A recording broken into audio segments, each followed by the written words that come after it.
Hi friends, మీకు ఈ video నచ్చితే లైక్ చేయండి, సబ్స్క్రైబ్ చేయండి. ఈరోజు కేదార్ గారిని ఎట్టి పరిస్థితుల్లోనూ ప్రాణాలతో ఉండనివ్వద్దు.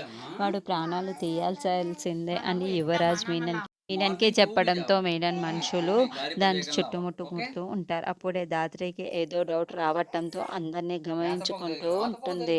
ఒకవైపు పెళ్లి వైపు తంతు జరుగుతూ ఉంటే దాత్రికి డౌట్ వచ్చి అక్కడున్న మనుషులని వాళ్ళని వీళ్ళని గమనిస్తూ ఉంటుంది.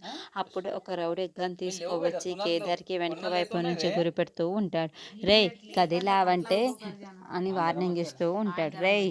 ఎవర్రా నువ్వు" అని కేదార్ వాడిని కొడుతూ ఉంటే ఇక రౌడీలందరూ ఒక్కసారిగా కేదార్ వైపుకి విరుచుకుపడుతూ ఉంటారు. అప్పటికి కేదార్ వాళ్ళందరినీ కొడుతూ ఉంటాడు. అయితే అందరూ కలిసి కేదార్‌ని కదలనివ్వకుండా గట్టిగా పట్టుకొని ఉంటే ఇంకొక రౌడీ రివాల్వర్ పట్టుకొని వచ్చి "రేయ్!